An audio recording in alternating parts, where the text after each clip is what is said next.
नमस्कार बंधुरा, आपनारा देखছেন এই মুহূর্তে আপনাদের নিজের চ্যানেল, প্রিয় চ্যানেল বাংলা চ্যানেল 22 বর্ধমান। আমি আজকে আপনাদের প্র্যাকটিস সেট 4 নম্বর নিয়ে হাজির হলাম। যারা এই মুহূর্তে WBP লেডি কনস্টেবল পরীক্ষা দেবেন বা সামনে KPSI এর বা সার্জনের পরীক্ষা দেবেন বা ফুড এসআই এর পরীক্ষা দেবেন বা WBCS প্রিলিমিনারি পরীক্ষা দেবেন, তাদের জন্য কিন্তু ভীষণ গুরুত্বপূর্ণ আমার এই প্রত্যেকটা সেট। খুব বেশি অঙ্ক করানোর টাইম পাই না, কেননা যেটুকু টাইমের মধ্যে ভিডিওটা শেষ করতে হয় তাতে 5টা 6টা 7টার বেশি অঙ্ক করানো সম্ভব হয় না।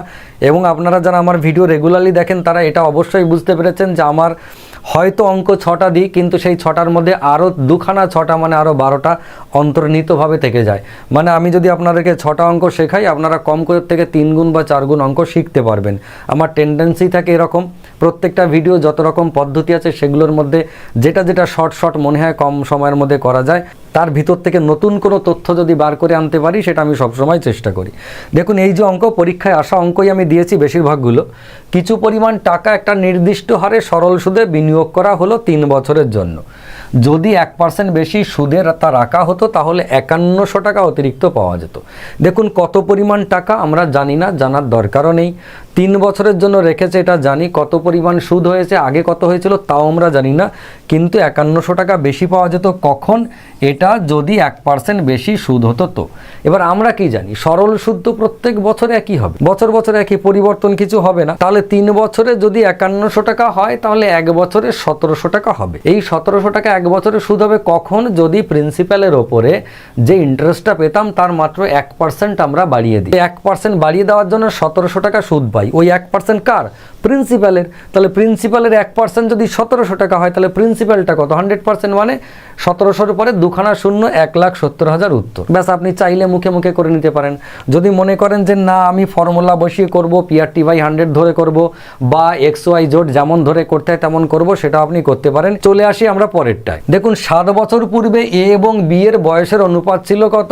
3:4। এটা A, এটা B, এদের অনুপাত কত ছিল? 3:4। এটা 7 বছর আগে। 9 বছর পরে তাদের বয়সের অনুপাত হবে কত? 7:8। এই যে বলে, তাহলে B এর বর্তমান বয়স কত? এবার এইটা কিন্তু আজ থেকে ক বছর আগে? এইটা হচ্ছে আজ থেকে 7 বছর আগে। এই প্রথম লাইনটা, এটা 7 বছর আগে। আর যে দ্বিতীয় লাইনের কথা বলেছি এটা হচ্ছে আজ থেকে 9 বছর পরে। তার মানে প্রেজেন্টেজ আমাদের এরকম কোথাও আছে মাঝামাঝি, সেটা আমরা পরে ভাববো। আমাদের এই ভাবনাটা কিন্তু অনেক রকম হতে পারে। অঙ্কটা 3-4 রকমে করা যেতে পারে। যারা XYZ ধরে করবেন, যে আগে ধরে নিচ্ছি অনুপাত ছিল 3x আর 4x, তাহলে প্রেজেন্টেজ 3x + 7, 4x + 7, কেননা এইটা ছিল 7 বছর আগে। তাহলে 7 বছর আগে কত ছিল? একজনের 3x, একজনের 4x। তাহলে আজকের দিনে মানে প্রেজেন্টেজ সমান কত? এই যে 3x + 7 আর এদিকে হচ্ছে 4x + 7। আরও 9 বছর পরে গিয়ে অনুপাত এইটা, মানে এর সাথে আরও 9 যোগ হয়ে গেল। যোগ হয়ে গিয়ে কী দাঁড়ালো? 3x + 7 + 9, এদিকে 4x + 7 + 9। আমার হিসেবে অনুপাত হচ্ছে এইটা, ওদের হিসেবে অনুপাত কত? 7:8, মানে 8। এইবার এই সমীকরণ প্রথমটা বাই দ্বিতীয়টা সমান তৃতীয়টা বাই চতুর্থটা আমরা করতেই পারি, কিন্তু এসব যদি করতে যাই চাকরির পরীক্ষায় আর পাশ করা হবে না। আমাদের অন্য পদ্ধতি অ্যাপ্লাই করতে হবে। কীরকম? দেখুন, সিম্পলি 7 বছর আগে ছিল 3:4, আরও 9 বছর পরে গিয়ে কত হয়েছে? 7:8 হলো। এবারে গ্যাপিংটা কত? প্রথমত অনুপাতের পরিবর্তন কি হয়েছে? 3 ছিল 7 হয়েছে, মানে 4 অনুপাত বেড়েছে। 4 ছিল 8 হয়েছে, মানে এও 4 অনুপাত বেড়েছে। এই যে দুজনাই সেম অনুপাত বাড়লো, 4 অনুপাত। কত বছরের গ্যাপে? প্রথমে এটা ছিল 7 বছর আগের, এটা ছিল 9 বছর পরের, মানে 16 বছরের গ্যাপ। 16 বছরের গ্যাপের জন্য 4 অনুপাত করে বেড়েছে। তার মানেই 4 অনুপাত মানেই হচ্ছে 16 বছর। তাহলে 1 অনুপাত মানে হচ্ছে 4 বছর। এটা আপনার ক্লু সেন্টেন্স। এটা বেরিয়ে গেল মানে আপনার অঙ্ক হয়ে গেল। 1 অনুপাত মানে 4 বছর। এবার আপনি নিজেই ঠিক করবেন কার কত বয়স। আমাদের জানতে চাইছিল কার? জানতে চাইছিল B এর বর্তমান। তো B এর 4 অনুপাত ছিল, খেয়াল করে দেখুন কখন? 7 বছর আগে। 1 অনুপাত মানে 4 বছর বেরিয়েছে, 4 অনুপাত মানে কত? 4×4 16। এটা কখন? 7 বছর আগের। তাহলে আজকের দিনে কত? এর সাথে 7 যোগ করে দিয়ে আমরা কত করে দিলাম? 23 বছর। তাহলে উত্তর কত? Option D, 23। এটা একটা বিষয়। 3 নম্বর বিষয় হচ্ছে অপশন টেস্ট, যেটা আমরা পরীক্ষার হলে করতাম। আমরা কেন, যারা একটু বেশি দিনের প্রিপারেশন নিয়েছে প্রত্যেকেই অপশন টেস্টে আসতেই হবে। শর্ট ট্রিক্স এবং অপশন এখানে না আসলে চাকরির পরীক্ষায় পাশ করা, বিশেষ করে ওই সময়ের মধ্যে কোশ্চেনটা শেষ করা, এই চারটিখানি কথা নয়। আপনাকে আজ হোক কাল হোক এই জায়গাটায় আসতেই হবে। আপনি যত বড় বিদ্বান হন, যত বড় পণ্ডিত হন, যদি আপনার হাতে স্পিড না থাকে সম্ভব নয়। আর স্পিড, কত স্পিড আনবেন? এইরকম যদি ব্যাখ্যামূলক অঙ্ক করতে হয় কত স্পিড আনতে পারেন হাতে, এ তো কোর্টের টাইপরাইটার হয়ে যেতে হবে, তাহলে সেটাও এক প্রকার সম্ভব হয়ে ওঠে না। ফলে আপনাকে কিন্তু শর্ট ট্রিক্স অ্যাপ্লাই করা, অপশন টেস্ট করা, এই জায়গায় ফিরতেই হবে। অপশন টেস্ট হলে আমার কীরকম হতো, ভালো করে খেয়াল করে দেখুন, বিয়ের বয়স জানতে চাইছে, বিয়ের বয়স এক সময় কত 4 অনুপাত এই একটা, আর তারপরে পরিবর্তনের পরে 8 অনুপাত, এই দুটো হচ্ছে বি। এই 4 অনুপাত কখন, আজকে থেকে 7 বছর আগে। আজকের বয়স জানতে চেয়েছে এবং অপশানে সব কটা আজকের বয়স। আমি ধরে নিচ্ছি আজকের বয়স 16, বিয়ের আজকের বয়স 16 বছর, অপশন টেস্ট করছি। 16 বছর থেকে আমি 7 বছর কমিয়ে দেব, তাহলে কত হবে, এখান থেকে এই যে এই 16 বছর বয়সটা কখনকার, আজকের, কিন্তু অনুপাতটা কবে, 7 বছর আগের। তাহলে আমি এখান থেকে 7 কমিয়ে দেবো, 16 থেকে 7 কমালে থাকে 9। সে কি 4-এর গুণিতক, দেখলাম না, তার মানে এ বাদ, এভাবে বাদ দেব। ফের ধরুন 19 থেকে আমরা কী করলাম, 7 কমিয়ে দিলাম, কত হলো 12। সে কি 4-এর গুণিতক, দেখলাম হ্যাঁ এ তো 4-এর গুণিতক, তাহলে এটা হতে পারে। ফের এইটা দেখি 28, এর থেকে 7 কমিয়ে দিলাম, কত হলো 21। সে কি 4-এর গুণিতক, না, তাহলে এ বাদ। এইটা দেখি 23 থেকে 7 কমালাম, সে কত হলো 16, 16 4-এর গুণিতক, হ্যাঁ, তার মানে এটা হতে পারে। তাহলে হতে পারে কি, অপশন বি আর অপশন সি। প্রথম ক্লু থেকে, প্রথম যে ক্লু সেইটা থেকে আমি দুটো অপশানে এলাম। এবারে দ্বিতীয় ক্লুতে আমি ফাইনাল উত্তর করব। কীরকম, দ্বিতীয় ক্লু হচ্ছে আজ থেকে 9 বছর পরে গিয়ে বিয়ের অনুপাত হবে 8। তাহলে আমরা এই 19-এর সাথে 9 যোগ করলাম, তাহলে কত হয়ে গেল 28। এইবার 19-এর সাথে 9 যোগ করে 28 হলো, সে কি 8-এর গুণিতক, দেখলাম না তো, তার মানে এটা নয়। এবার এই 23-এর সাথে আমরা 9 যোগ করলাম, কত হয়ে গেল 32। সে কি 8-এর গুণিতক, দেখলাম হ্যাঁ, তার মানে কি, তার মানে অপশান ডি উত্তর। এইবারে এইটা যদি বলেন, অনেকের এটা মনে হতে পারে আমার ওর থেকে তো এটাই বোধহয় ভালো ছিল, কম সময় হয়েছে, এমনকি এটা এতক্ষণ ধরে বললাম ওর থেকে তো এটা আরও ভালো ছিল, এও যে বেশি সময় লেগেছে তা নয়, তাহলে এত হ্যাপা করবো কেন। হ্যাঁ, এটা কখন করবেন, যখন আপনার ব্রড আকারে পড়াশোনা করা হয়ে যাবে, যখন শর্ট ট্রিক্স অ্যাপ্লাই করা শেখা হয়ে যাবে, তারপরে গিয়ে থার্ড স্টেজে গিয়ে অপশন টেস্ট শিখতে হয়। অপশন টেস্ট হচ্ছে সব থেকে কম সময়ের টেস্ট, ওর থেকে কম সময় আর কোনোভাবেই লাগা সম্ভব হয় না। তবে কিছু কিছু অঙ্ক আছে যার অপশন টেস্ট সময় বেশি লেগে যায়, অপশনের ভ্যারাইটি অনুযায়ী, তখন আমাদের কোনো শর্টকাট ট্রিক্স অ্যাপ্লাই করতে হয়। এবার দেখুন, চাকরির পরীক্ষার আপনি প্রস্তুতি নিচ্ছেন, চাকরি পেতে চান, তাহলে আপনার মাথাটাকে ভীষণভাবে অ্যাক্টিভ থাকতে হবে, আপনার পঞ্চ ইন্দ্রিয়টাকে ভীষণভাবে অ্যাক্টিভ থাকতে হবে। কোন অঙ্কটায় কোন পদ্ধতি অ্যাপ্লাই করব, এটা প্রিডিটারমাইন্ড হতে হবে। আপনাকে আগে থেকেই জেনে নিতে হবে। পরীক্ষার হলে গিয়ে ভাববো এটা কি করব, ওটা কি করব, এইসবের জন্য পরীক্ষার হল নয়। আপনার যত দুশ্চিন্তা, সুচিন্তা, যা কিছু করার, যত এক্সপেরিমেন্ট করার, সব আপনি যখন শিখবেন, চাকরির প্রস্তুতি নেবেন, তখন। পরীক্ষার হল এক্সপেরিমেন্টের জায়গা নয়। পরীক্ষার হলটা সিম্পল, যেটা জানবেন সেটা উগলে দিয়ে আসে, আর এর বাইরে কোনো কথা হবে না। মাথায় যেটা আছে হ্যাঁ তো হ্যাঁ, না তো না, এর বাইরে কোনো কথা হবে না। পরীক্ষার হলটা হচ্ছে এমন, ভাবনা চিন্তার কোনো জায়গা নেই। ঠিক আছে, চলুন আমরা পরেরটাই যাই। খুব সুন্দর অঙ্ক। এ বি এর তুলনায় 20% কম কাজ করে। কি করে, এটা মনে করুন এ, এটা মনে করুন বি। এ বি এর তুলনায় 20% কম কাজ করে। কে কম কাজ করে, এ। তাহলে বি যদি 100% কাজ করে, এ নিশ্চয়ই 80% কাজ করবে। তার মানে এদের অনুপাত হচ্ছে কত, 5:4। এ আর বি এর এটা কিসের অনুপাত, যেহেতু কাজ করে তাই এটা দক্ষতার অনুপাত। এ যদি 4টে কাজ করতে পারে, বি সেই সময় 5টা কাজ করবে। এবারে আমাদের এই যে টাইম অ্যান্ড ওয়ার্কের অঙ্কতে কে কত দক্ষ, এটা ডাইরেক্টলি কাজে লাগে না, এখান থেকে টাইম টেকেনে কনভার্ট করতে হয়। কীরকম, এর দক্ষতা 4, বি এর দক্ষতা 5, মানে এ যদি 4টে কাজ করে, বি তাহলে 5টা কাজ করবে। এখান থেকে টাইম টেকেন মানে কে কত সময় নেবে, সেইটার রেশিও হচ্ছে উল্টো। কেন উল্টো, যদি বলেন উল্টো কেন, কারণ দেখুন, যারা নিউ কামার তাদের জন্য বলছি, আমার থেকে আপনি ডবল দক্ষ, তার মানে আমার থেকে আপনি ডবল কাজ করতে পারেন, তাহলে আমার থেকে আপনার সময় তো অর্ধেক লাগবে। যার দক্ষতা বেশি তার সময় কম লাগবে, যার দক্ষতা কম তার সময় বেশি লাগবে। এটাই তো সিম্পল, তাই না? এবারে কতটা দক্ষতা আর টাইম টেকেনের সঙ্গে সম্পর্ক, না আমার থেকে আপনি যত গুণ বেশি দক্ষ, আমার থেকে আপনার তত গুণ সময় কম লাগবে। কীরকম, আমার থেকে আপনি যদি 3 গুণ দক্ষ হন, তাহলে আমার থেকে আপনার 3/1 সময় লাগবে। এটাই সিম্পলিসিটি। এবারে দেখুন, আমরা টাইম টেকেন কি পেলাম, এর যদি কোনো একটা কাজ করতে 5 ঘন্টা লাগে, তাহলে বি এর সেই কাজটা করতে 4 ঘন্টা লাগবে। কেননা বি এর দক্ষতা বেশি, তাই ওর কম সময় লাগবে। এর দক্ষতা কম, তাই ওর বেশি সময় লাগবে। কিন্তু কীরকম কম বেশি, দুজনা একে অপরের উল্টো। আমাদের প্রশ্নতে আরেকটা ক্লু যেটা দেওয়া ছিল, যে যদি এ কোনো কাজ 7.5 ঘন্টায় শেষ করে তাহলে বি সেই কাজটা ক ঘন্টায় শেষ করবে। দেখুন আমরা একটু আগে পেয়েছি এ যদি কোনো একটা কাজ 5 ঘন্টায় শেষ করে তাহলে বি 4 ঘন্টায় করবে, এটা আমরা পেয়েছি। বইতে বলছে না গো, এ কোনো একটা কাজ 7.5 ঘন্টায় শেষ করে, তাহলে বি কতক্ষণে শেষ করবে জানতে চাইছে। এবার আমি দেখেছিলাম 5 ঘন্টায় এ শেষ করছিল, বই বলছে 7.5 ঘন্টায়, তাহলে আমার থেকে বই কগুণ? আমার থেকে বই হচ্ছে 1.5 গুণ। তাহলে যাকে আমি 4 ভেবেছিলাম সেও তার থেকে 1.5 গুণ, মানে 4 × 1.5 কত হয়? 4 × 1.5 মানে 6 ঘন্টা। উত্তর কি? তাহলে বি এর 6 ঘন্টা লাগবে, এটা হচ্ছে উত্তর। আশা করি বুঝতে পেরেছেন। কিচ্ছু নেই, শুধু দক্ষতার অনুপাত বার করে নিয়ে তাকে টাইম টেকেনে উল্টে দেওয়া, একজনের টাইম অলরেডি দেওয়া আছে তার সঙ্গে ট্যালি করে নেওয়া, দিয়ে দ্বিতীয়জনকে সেই অনুপাতে বার করে নেওয়া, আর কোনো কাজ নেই, বাস এটুকুই কাজ। এবার আপনি যদি মনে করেন যে না আমি XYZ ধরে করবো, হ্যাঁ সেটা করতে পারেন, কোনো অসুবিধা নেই। নেক্সট, প্রচণ্ড পরিমাণে পরীক্ষায় পড়ে, বিশেষ করে যারা WBP KP পরীক্ষা দেবেন তাদের জন্য তো এই বাঁদরের বাসে ওঠানো অঙ্ক একটা কমন অঙ্ক, ভীষণ কমন অঙ্ক, কিন্তু প্রচণ্ড পরিমাণে ভুল হয়ে যায়। ম্যাক্সিমাম ছেলেরা এই অঙ্কটা ভুল করে, তার কতগুলো কারণ আছে। কারণ কীরকম দেখুন, একটা বাঁদর 10 মিটার দৈর্ঘ্যের একটা তৈলক্ত উলম্ব বাসে ওঠার চেষ্টা করছিল। কত দৈর্ঘ্য? মনে করুন 10 মিটার। 1 2 3 4 5 6 7 8 9 10, আমরা 10 মিটার এটা করলাম। 1 2 3 4 5 6 7 8 9, আর নিচে একটা দিয়ে দিই 10 মিটার।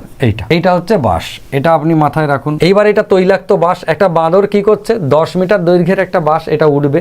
সে প্রথম মিনিটে বা 1 মিনিটে 2 মিটার ওঠে এবং পরবর্তী 1 মিনিটে 1 মিটার নেমে যায়।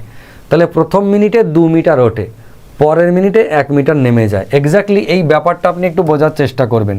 একদম জলের মতো সহজ অঙ্ক, মোটেই কিন্তু কঠিন অঙ্ক নয় এটা। প্রথমে হচ্ছে বাঁদরটা প্রথম মিনিটে 2 মিটার ওঠে, উঠলো, তারপরের মিনিটে 1 মিটার নেমে যায়, এইখানে নেমে গেল।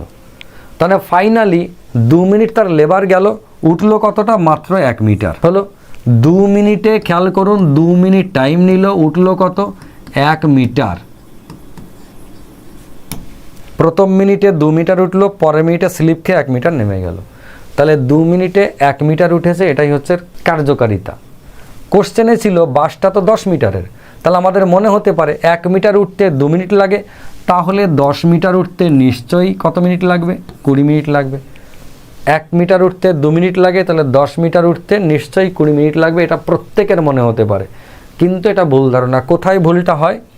সেটা হচ্ছে এই ধরনের অঙ্কতে আপনি সব থেকে প্রথমে যে কাজ, সেটা হচ্ছে বাঁশটা যতটা লম্বা এটা মাথায় রাখলেন, এবং বাঁদরটা প্রথম মিনিটে মানে উঠতে পারে কতটা প্রথমবারে, সেইটা বাদ রাখবেন হিসেবে। এই বাঁদরটা প্রথমবারে কতটা উঠতে পারে বলেছে, সে 1 মিনিটে হোক 2 মিনিট হোক সেটা বিষয় নয়, প্রথম লাফে 2 মিটার ওঠে। তাহলে আপনি হিসাব করবেন এই 10 মিটার পর্যন্ত নয়, আপনি হিসাব করবেন এই 8 মিটার পর্যন্ত। কোন ক্লু দিয়ে? এই ক্লুটা দিয়ে, যে 1 মিটার উঠতে 2 মিনিট লাগে, তাহলে 8 মিটার উঠতে কতক্ষণ লাগবে? দেখুন 16 মিনিট লাগবে। এইটা আশা করি বুঝতে পেরেছেন। এটি হবে আপনার ক্লু। আমি আবারও বলছি, 1 মিটার উঠতে 2 মিনিট লাগে, পেয়েছেন আপনি, বুঝতে পেরেছেন। তাহলে 8 মিটার উঠতে কতক্ষণ লাগবে? 16 মিনিট। এই যে 16 মিনিটে এরকম করে উঠতে উঠতে, এরকম করে উঠতে উঠতে উঠবে পড়বে, উঠবে পড়বে, এই পর্যন্ত যাবে। এই পর্যন্ত 8 মিটার উঠতে তার সময় লেগে গেছে 16 মিনিট। এবার তাকিয়ে দেখুন, এইখান থেকে এর পরের বারেই যখন সে উঠবে, কোথায় উঠবে? এইখান থেকে আর একটা লাফ দেবে, ব্যাস 10 মিটারের বাসটা ছুঁয়ে নেবে। সে তো মিনিটে 2 মিটার ওঠে, তাহলে 8 মিটার উঠতে তার সময় লেগেছিল 16 মিনিট, তারপর একটা লাফ দিল, বাসের ডগা ছুঁয়ে গেল, তার মানে আর ক মিনিট লাগলো? এর সাথে আর 1 মিনিট যোগ হয়ে টোটাল 17 মিনিট, তার গল্প শেষ। এই ওপরে উঠে নিয়ে তারপর আবার স্লিপ খাওয়ানোর কোনো প্রয়োজন নেই, এইটুকুর জন্যই অঙ্কটা দেয়। বোঝা গেছে? তাহলে 17 মিনিটে কিন্তু তার গল্প শেষ। এই সেম ক্যাটাগরির অঙ্ক থাকে কোনটা বলুন তো? একটা ট্রেন হয়তো 600 কিলোমিটার রাস্তা যাচ্ছে 100 কিমি বেগে, প্রতি 100 কিমি যায় 3 মিনিট করে রেস্ট নেয়, তাহলে 600 কিমি যেতে কতক্ষণ লাগবে? অঙ্কটা আমাদের ভুল হয় কোথায়?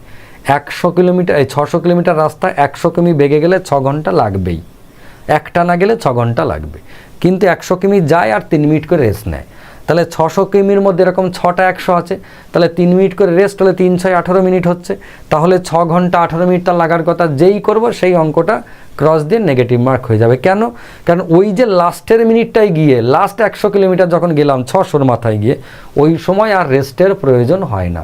তাহলে রেস্ট কটা হবে? মাঝে 5টা রেস্ট। যদিও 600 কিমি রাস্তা, 100 কিমি অন্তর অন্তর রেস্ট নিচ্ছি, তাহলে 6 বার রেস্ট নেওয়ার কথা, কিন্তু রেস্ট হবে মাঝে 5টা। লাস্টের বার গিয়ে রেস্ট নেওয়ার দরকার নাই। সেই জন্য উত্তর হবে কত? মাঝের 5টা 3 5 15 মিনিট, মানে 6 ঘন্টা 15 মিনিট। একটা এক্সট্রা অঙ্ক বলে দিলাম। সেম ক্যাটাগরির অঙ্ক হচ্ছে এইটা, সেম ভুল সেম জায়গা। নেক্সট, এই আপেল কেনা অঙ্ক, এটাও কিন্তু একটা কমন অঙ্ক। কীরকম? 5টা আপেল 10 টাকা দরে কিনে 6টা আপেল 15 টাকায় বিক্রি।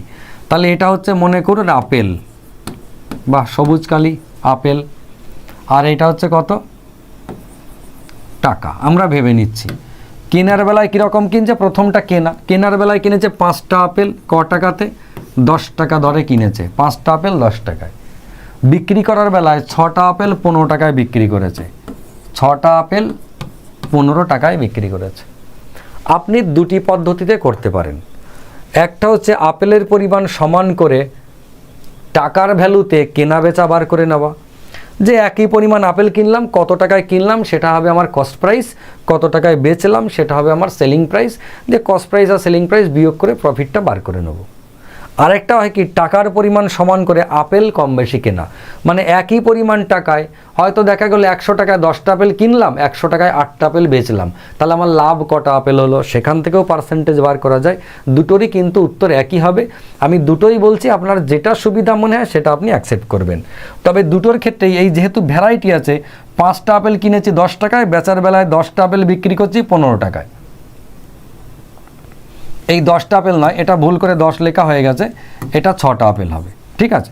তো এবার আমরা যেহেতু বুঝতে পারি না, আপেল কিনছি আলাদা আলাদা, বেচছি আলাদা আলাদা, রেট আলাদা আলাদা, সেই জন্য আমাদের কি করতে হবে?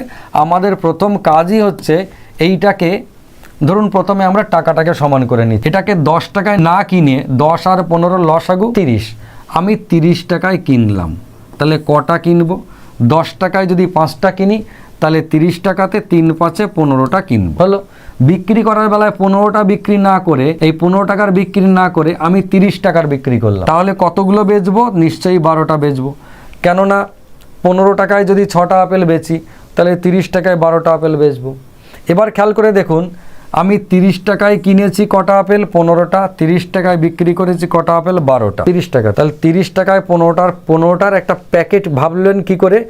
30 টাকা দিয়ে 15টার একটা প্যাকেট কিনে আনলাম, বাড়ি এনে 3টে আপেল এখান থেকে বার করে নিয়ে 12টা বেচে দিলাম, ওই 30 টাকায় নিয়ে নিলাম খরিদ্দারের কাছ দিয়ে।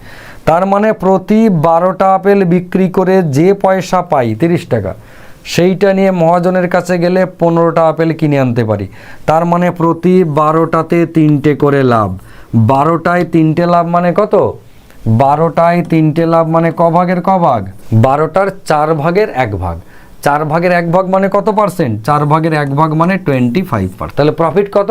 প্রফিট হচ্ছে 25%।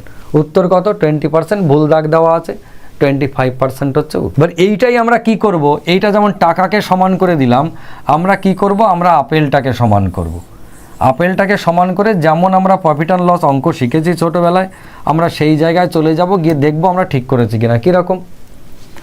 5টা আপেল 10 টাকা দিয়ে না কিনে আমি 5 আর 6 লসাগু করে 30 বানালাম। কীরকম? 30টা আপেল কিনতে ক টাকা লাগবে? 5টা আপেল যদি 10 টাকায় কিনি, তা 30টা আপেল মানে 6 গুণ, তাহলে 30টা আপেল কিনবো 60 টাকাতে। হলো। বিক্রি করার বেলায় 6টা আপেল বিক্রি না করে 30টা আপেল বিক্রি করবো, ক টাকায় করব? 6টা আপেল যদি 15 টাকায় করি, তাহলে 30টা মানে 5 গুণ, 5 15 75 টাকায় বিক্রি করব। এবার আমার অঙ্কটা কি দাঁড়ালো? 60 টাকা দিয়ে কিনলাম 30টা আপেল, ওই 30টা আপেলই 75 টাকায় বিক্রি করলাম। তাহলে 60 টাকা দিয়ে কিনে 75 টাকায় বিক্রি, মানে এটা হচ্ছে কস্ট প্রাইস, এটা হচ্ছে সেলিং প্রাইস। তাহলে লাভ কত? খেয়াল করে দেখুন, লাভ হচ্ছে 15 টাকা। 60 টাকায় 15 টাকা লাভ করেছি, 60 টাকায় কিনে 75 টাকায় বিক্রি করেছি। তাহলে 60 টাকায় 15 টাকা লাভ করেছি, মানে এই যে 60 টাকাতে 15 টাকা লাভ, তার মানে 4 ভাগের 1 ভাগ। 4 ভাগের 1 ভাগ মানে 25% উত্তর। এক্ষেত্রেও 25%। তাহলে আগেরটাতেও 25% হলো, এটাতেও 25%। দুটোতেই উত্তর একই বেরোবে। আপনার কাজ হবে কি? যদি টাকাটাকে সমান করেন তাহলে আপেলের উত্তর বেরোবে, যদি আপেলটাকে সমান করেন টাকায় উত্তর বেরোবে। নেক্সট অঙ্ক প্রচণ্ড পরিমাণে পরীক্ষায় আসে, আমি একটা শর্ট ভিডিওতে এটা দেখিয়েছিলাম। খুব কম সময়ে সহজে কোশ্চেন পেপারের দাগ না দিয়েও আপনি করে দিতে পারেন। এটা দেখলেই আমরা এক ঝলক বুঝে যাই এর উত্তর হবে এই যে 4000টা লোক ছিল, 30 দিন খেয়ে নেওয়ার পরে 160 থাকবে, সেটা গুণ হয়ে গেল, চলে গেল 8 জন গায়েব হয়ে, তাহলে বাই 3200 ইন্টু উত্তর কত? উত্তর হচ্ছে 200 জন, একবারে উত্তর। আমরা তো এক লাইনে সেরে ফেলি, কিন্তু লজিক কি? আমি দেখবেন শর্ট ভিডিওতে বলেছিলাম যে 400 জন লোকের প্রথমে খাবার ছিল কত দিনের? এই 4000টা লোকের 190 দিনের খাবার মজুদ ছিল। এই 30 দিন পর 800 জন চলে গেছে, তার মানে এই 4000টা লোক 30 দিন তো খেয়েছে, তার মানে আর কদিনের খাবার আছে? 160 দিনের খাবার আছে, যেটা 4000টা লোক খাবে। এবার 800 জন যদি চলে গিয়ে থাকে, 800 জন চলে গেছে মানে এখন 3200টা লোক আছে যারা কি হবে? ওই খাবারটা খাবে। তার মানে এইটা আমাদের ঐকিক নিয়মে কি করব? ঐকিক নিয়মে করব 4000টা লোকের 160 দিনের খাবার আছে, তাহলে একটা লোক খেলে কদিন খাবে? 4000 ইন্টু 160। 4000টা লোকের 160 দিন চলে, তাহলে একটা লোকের কতদিন চলবে? 4000 ইন্টু 160। এবার 3200 লোকের কতদিন চলবে? বাই 3200। তাকিয়ে দেখুন, আমি সেটাই লিখে রেখেছিলাম আগে থেকে। তাহলে উত্তর কত? কাটাকাটি করলে 60 কেটে গেল, এটা 16 দিয়ে 32 20, এটা কাটলাম, তাহলে কত? 200। তাহলে ফাইনাল উত্তর 200 দিন। আশা করি বুঝতে পেরেছেন। যদি বুঝে গিয়ে থাকেন তাহলে খুব ভালো কথা। আজকের ক্লাস আপাতত এটুকুই। আমি আগামীকালকে আবার 7 নম্বর পার্ট নিয়ে আপনাদের সামনে হাজির হব। ততক্ষণ আপনারা ভালো থাকবেন, সুস্থ থাকবেন, সুন্দর থাকবেন। তবে যেতে যেতে একটা কথা বলে যাই অবশ্যই, যে যারা এই রিসেন্টলি রাজ্য সরকার বা কেন্দ্র সরকারের পরীক্ষা দিচ্ছেন তাদের জন্য ভীষণ গুরুত্বপূর্ণ এই পার্টগুলো আমি প্রতিদিন নিয়ে আসছি একটা করে। প্রতিদিন শর্ট ভিডিও থাকছে, ব্রড ভিডিও থাকছে, তার সঙ্গে প্র্যাকটিস সেটও থাকছে। এই লেডি কনস্টেবল এবং কনস্টেবল পরীক্ষা হয়ে যাবে, কেপিএসআই সার্জনের পরীক্ষা হয়ে যাবে, পিএসসি ফুড এসআই এর পরীক্ষা হয়ে যাবে, তারপরেই আমি চ্যাপ্টার ধরে প্রত্যেকটা চ্যাপ্টার যেমনভাবে করাতে হয় বেসিক থেকে একেবারে অ্যাডভান্স লেভেল পর্যন্ত করাতে থাকবো। যতদিন এই পরীক্ষা চলছে ততদিন আমি প্র্যাকটিস সেট করাবো, এবং যখন চ্যাপ্টার ধরে করাবো আগামীতে যেই আবার কোনো পরীক্ষা আসবে তখন আবার আমরা প্র্যাকটিস সেটে শিফট হয়ে যাব। ঠিক আছে, এটা থাকবে আমাদের টোটাল প্রসিডিওর। ফিরছি আগামীকাল নতুন ভিডিও নিয়ে। ভালো থাকুন সবাই, শুভরাত্রি, নমস্কার।